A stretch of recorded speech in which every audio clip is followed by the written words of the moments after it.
What's up, guys? I came here to hit you with another video today, and today's just gonna be like my top 5 baits I believe I have here for summer bass fishing. Not just because I make this video doesn't mean that these are the 5 baits you need to throw. These are just the top 5 baits. This is just a very general thing. You don't have to go out and buy these exact same baits, but these are just what I like to use on my confidence baits. So right off the start, we're going to start top, and we're going to work all the way down to the bottom. Top water all the way down to the bottom. First one, in the summer, everybody loves to throw top water. Almost everybody. And I love to throw frog, because around here we don't really have a lot of frogging opportunities, because we have smallmouth. So whenever we go out and we're able to get some largemouth, I always try to take that opportunity and fish for some largemouth. So my choice frog is a live target sunfish. This thing is awesome. You could use any frog. You can use Spro, Booyah. I think there's even some like rip-off frogs and stuff like that you can use. There's a billion different frogs out in the market. This just so happens to be the one I have confidence in. So yeah, start off with a frog, a walking bait, any walking bait, any topwater really, poppers, walking bait, anything.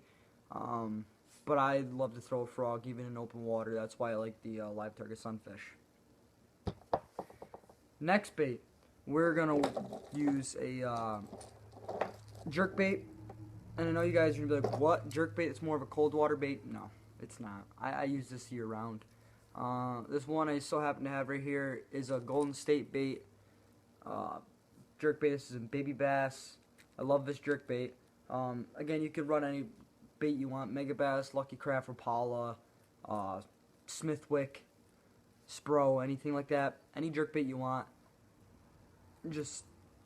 These are the top 5 baits I usually have tied on.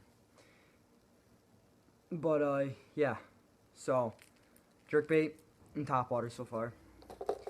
Next thing is a swim bait.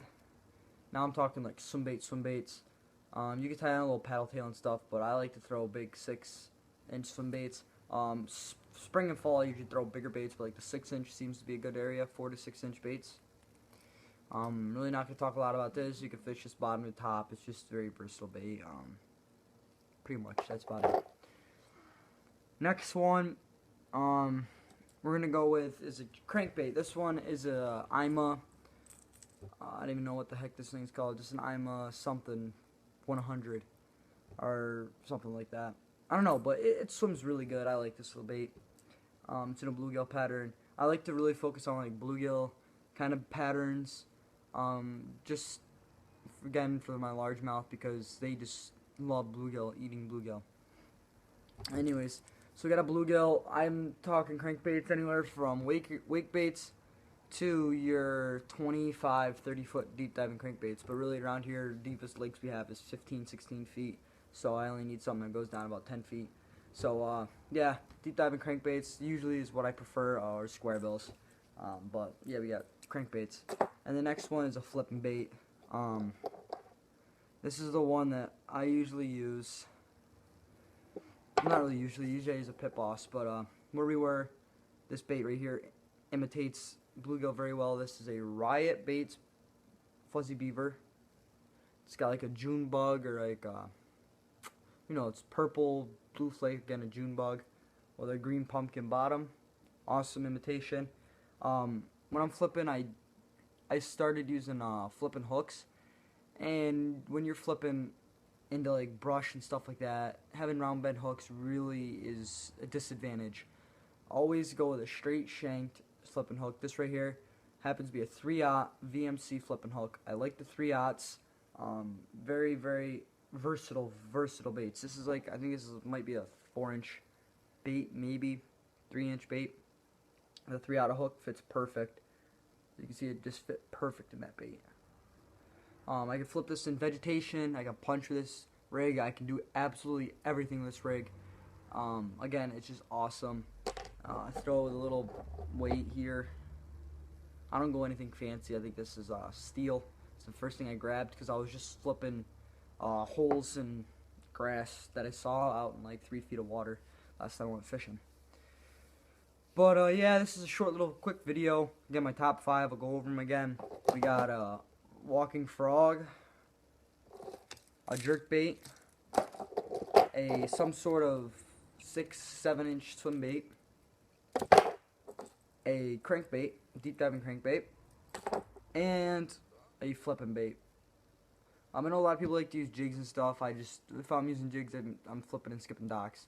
And again, around here, we don't really have a lot of opportunity to fish for largemouth, and we really don't have a lot of docks. The last lake I went to is probably one of the best largemouth lakes we have around here in a 20-30 mile radius, and they had like 20 docks, maybe 20. I'm thinking more like 10, 15. And they were up super shallow, so we couldn't even fish for the bass there. There was only a couple that were deeper water, that were 5 feet deep, that we could actually fish, skip stuff and stuff like that. But yeah, like I sometimes use Senkos and stuff like that, but that's if it's on a really pressured lake.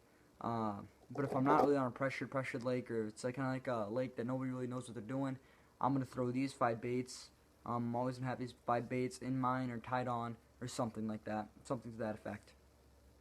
So if you guys are watching this, I hope this helps you guys actually figure out what you need to do when you go fishing this summer.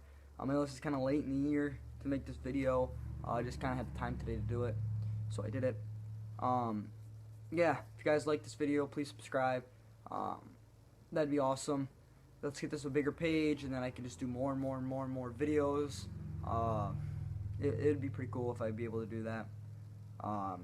So anyways, yeah, thanks for watching this video. Like I said, subscribe. Always fish. Fishing's awesome, especially if you guys are watching this video. If you guys are new into fishing and stuff like that, check in. I have a couple more videos, but nothing really on fishing yet, because the fishing's really sucked. I broke my foot. I really can't fish much. So, yeah, it kind of sucks this year.